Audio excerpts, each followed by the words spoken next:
Getting a strong feeling you and Freddie used to date. I'm not proud of it. Well, since Kat's running around with your ex-boyfriend, Don't say it out loud. you make a date with this guy.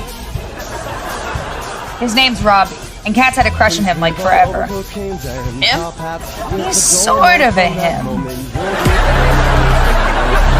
It's okay, Freddie. Whenever I count, I always forget 3.